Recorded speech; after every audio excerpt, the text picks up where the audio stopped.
வணக்கம். இன்னைக்கு நாம ரொம்பவே சுவாரஸ்யமான ஆனா கண்ணுக்கு தெரியாத ஒரு மைக்ரோஸ்கோபிக் உலகத்துக்குள்ள எட்டி பார்க்க போறோம். அதுதான் நம்ம செல்லோட கட்டுப்பாட்டு அறை. பொதுவா செல்ஸ் எப்படி இயங்குதுன்னு நமக்கு ஒரு ஐடியா இருக்கும்.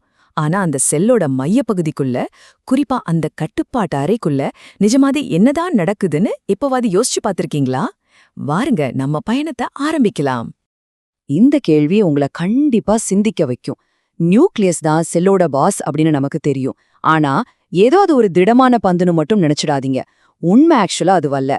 அது பயங்கர ஆக்டிவான, ரொம்பவே ஸ்பெஷலான ஒரு இடம். அந்த அறைக்குள்ள என்ன இருக்கு, அங்க எந்த மாதிரியான திரவம் நிரம்பி இருக்கு, அந்த திரவத்துக்குள்ள மிதக்கிற அதிசயமான விஷயங்கள் என்னென்ன, இத பத்தி தான் நம்ம இன்னைக்கு ரொம்ப தெளிவா பார்க்க போறோம். சரி, முதல்ல செல்லின் கட்டுப்பாட்டு மையத்தை பத்தி பாப்போம். இதுதான் நம்ம செல்லுலார் ஃபேக்டரியோட மூளை. ராபர்ட் பிரவுன் அப்படிங்கிற விஞ்ஞானி முதல்ல கண்டுபிடிச்ச இந்த அமைப்பு தான் ஒரு செல் எப்படி இயங்கணும், எப்படி வளரணும் அப்படிங்கிற எல்லாமே முடிவு பண்ணுது.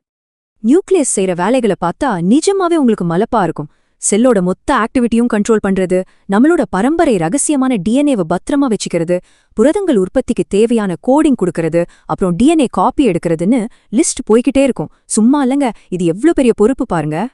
அடுத்ததா, நியூக்ளியர் உரையை கடந்து செல்லுதல். இவ்ளோ பெரிய பொறுப்பு இருக்கிற இடம்தான் சும்மா சாதாரணமா உள்ள போயிட முடியுமா என்ன? ஒரு பெரிய கோட்டைக்குள்ள நுழையிற மாதிரி செக்யூரிட்டி எப்படி இருக்குன்னு இப்ப பார்க்கலாம். உள்ள போற வழிய கொஞ்சம் கவனிங்க. முதல்ல நாம 2 லேயர் இருக்கிற ஒரு சவ்வ கடக்கணும். வெளியில ரஃப்பாவும் உள்ள ஸ்மூத்தாவும் இருக்கும். ரெண்டுக்கும் நடுவுல பெரிய நியூக்ளியர் ஸ்பேஸ்னு ஒரு கேப். இதையெல்லாம் தாண்டி உள்ள போக அன்னுலி அப்படிங்கிற வட்ட வடிவ அமைப்பாலான நியூக்ளியர் துளைகள் வழியாதான் நாம போகணும். இந்த துளைகள் தான் ரொம்ப ஸ்ட்ரிக்டான செக்யூரிட்டி கார்ட்ஸ் மாதிரி. யார் உள்ள வரலாம், எந்த எம்ஆர்என்ஏ வெளியே போகலான்னு இவங்க தான் முடிவு பண்ணுவாங்க. இப்போ ஒரு முக்கியமான விஷயம். இதுவரைக்கும் நாம கடந்து வந்த சூழலுக்கும் இப்ப நுழைய போற சூழலுக்கும் பெரிய வித்தியாசம் இருக்கு. நியூக்ளியஸ்க்கு வெளியே இருக்கிற திரவத்துக்கு பேரு சைட்டோபிளாசம். ஆனா நியூக்ளியஸ் அப்படிங்கிற அந்த கோட்டைக்குள்ள நுழைஞ்சோன்னே அங்க இருக்கிற பிரத்யேகமான திரவத்துக்கு பேர் தான் நியூக்ளியோபிளாசம். ரெண்டும் வேற வேற, கன்ஃபியூஸ் பண்ணிக்க வேண்டாம். நியூக்ளியோபிளாசம் ஒரு வரையறை. இப்போ நாம கண்ட்ரோல் ரூம்குள்ள வந்தாச்சு.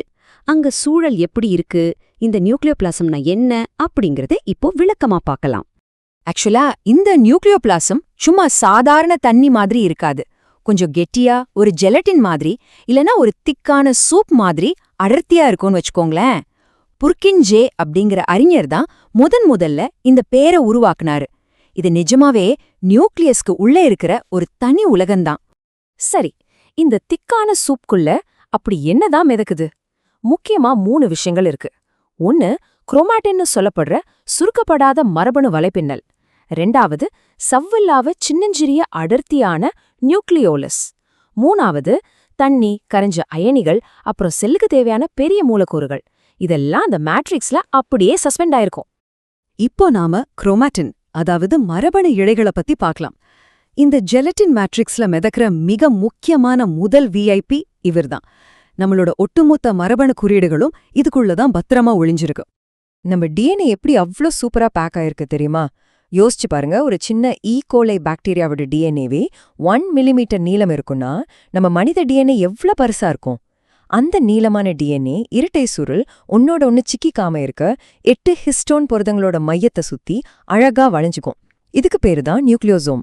இந்த நியூக்ளியோசோம்கள் எல்லாம் ஒரு செயின் மாதிரி ஒன்னு சேர்ந்துதான் அந்த பிசுபிசுப்பான குரோமாட்டின் வலைப்பின்னலா மாறுது. அந்த பேக்கிங்க்கு உதவுற ஹிஸ்டோன் புரதங்கள் இங்கே இருக்கு பாருங்க.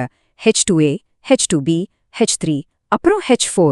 இந்த 4ம் தலா 2 சேர்ந்து 8 மூலக்கூறுகள் இருக்கிற ஒரு மையமா மாறும். அதுக்கு மேல டிஎன்ஏ சுத்துனதும் அதை கழண்டுக்காம டைட்டா பிடிச்சுக்கிற ஒரு கிளிப் மாதிரி H1 ஹிஸ்டோன் செயல்படும். பார்க்க ஒரு நூல்கண்டு மாதிரி செயல்பட்டு நம்ம மரபணு தகவல்களை அப்படியே பாதுகாக்குது. ஆனா இந்த குரோமாட்டின் எப்பவும் ஒரே மாதிரி இருக்காது. நியூக்ளியோபிளாசம் இத 2 நிலைகள்ல மெயின்டைன் பண்ணும். ஒன்னு யூக்ரோமாட்டின். இது கொஞ்சம் தளர்வா இருக்கறதால இதுலேருந்து எம்ஆர்என்ஏவை ஈஸியா காப்பி எடுக்கலாம். அதாவது ரொம்ப சுறுசுறுப்பா வேலை செய்யற பகுதி. இன்னொன்னு ஹெட்ரோக்ரோமாட்டின். இது ரொம்ப டைட்டா பேக் ஆகி இருண்ட நிறத்துல இருக்கும். இது மரபணு ரீதியா ஆக்டிவா இல்லாத ஒரு பகுதி. ரைபோசோம் தொழிற்சாலை. இப்போ நியூக்ளியோபிளாசத்துல மிதக்கிற 2வது முக்கியமான கட்டமைப்புக்கு வருவோம். அதுதான் நியூக்ளியோலஸ். இத செல்லோட ஒரு பிரம்மாண்டமான ஃபேக்டரினே சொல்லலாம். நியூக்ளியோலஸ் பார்க்கறதுக்கு தனி உறுப்பு மாதிரி தெரிஞ்சாலும் அதுக்குன்னு தனியா எந்த ஒரு கவரும் அதாவது சவ்வும் கிடையாது. இது அந்த திரவத்துல ஃப்ரீயா மதக்கிற சின்னதான ஆனா ரொம்ப அடர்த்தியான ஒரு கோள வடிவ அமைப்பு. RNA tRNAக்கான ரொம்ப முக்கியமான மரபணுக்கள் எல்லாம் இங்கதான் இருக்கு. இங்க சொல்ற இந்த விஷயம் ரொம்ப ரொம்ப முக்கியமானது. ரைபோசோம்கள் இல்லாம ஒரு செல்லால எந்த புரதத்தையும் உருவாக்க முடியாது. அந்த ரைபோசோம்களை உருவாக்குற மையமே இந்த நியூக்ளியோலஸ் தான். இந்த ப்ராசஸ ரைபோஜீனிசிஸ்னு சொல்லுவாங்க. கண்ட்ரோல் ரூமுக்குள்ள இரவும் பகலும் ஓயாம உழைக்கிற ஒரு ஃபேக்டரி இது. அத்தியாவசியமான செல்லுலார் மேட்ரிக்ஸ். சரி, இப்போ இந்த மைக்ரோஸ்கோபிக் உலகத்திலேருந்து கொஞ்சம் வெளியே வந்து ஒட்டுமொத்தமா பார்ப்போம். நியூக்ளியஸ்குள்ள இருக்கிற இந்த நியூக்ளியோபிளாசம் ஏன் இவ்ளோ தவிர்க்க முடியாத ஒண்ணு அப்படிங்கறத நம்ம புரிஞ்சுக்கணும். இந்த ஒட்டுமொத்த விளக்கத்தோட சுருக்கம் இதுதான். நியூக்ளியோபிளாசம்ங்கிறது வெறும் திரவம் கிடையாது. ரொம்ப மென்மையான அந்த குரோமாட்டின் வலைப்பின்னலுக்கு எந்த டேமேஜும் ஆகாம ஒரு குஷன் மாதிரி பாதுகாக்கிறது இதுதான். DNA தனத்தானே காப்பி எடுக்கிறதுக்கும் mRNAவா மாறுறதுக்கும் தேவையான சரியான கெமிக்கல் சூழலை செட் பண்ணி கொடுக்கறதும் இதுதான். அது மட்டும் இல்லாம ரைபோசோம் உருவாக்குற அந்த ஃபேக்டரிய பத்திரமா தாங்கி பிடிக்கிறதும் இந்த மேட்ரிக்ஸ் தான். இப்போ நாம நிறைவு பகுதிக்கு வந்திருக்கோம். இந்த இறுதி கேள்வி உங்களை ஆழமா சிந்திக்க வைக்கும். சும்மா ஒரு ஜெலட்டின் மாதிரி இருக்கிற திரவம்தான்னு நம்ம நினைச்ச நியூக்ளியோபிளாசம் நம்மளோட ஒட்டுமொத்த மரபணு ரகசியங்களையும் பாதுகாத்து உயிரை தக்க வைக்கும் இயந்திரங்களை உருவாக்குதுன்னா நிஜமாவே இந்த செல்லுலார் சூப் தான் உயிர் தோன்றி வளரும் உண்மையான தொட்டிலா? கொஞ்சம் யோசிச்சு பாருங்க. எவ்வளோ அற்புதமான அமைப்பு இல்ல? கண்டிப்பா இந்த பதிவு உங்களுக்கு ரொம்பவே சுவாரஸ்யமா இருந்திருக்கும் நம்புறேன். இதே மாதிரி இன்னொரு அட்டகாசமான விளக்கத்தோட நான் உங்களை சந்திக்கிறேன். அது வரைக்கும் தொடர்ந்து கத்துக்கிட்டே இருங்க.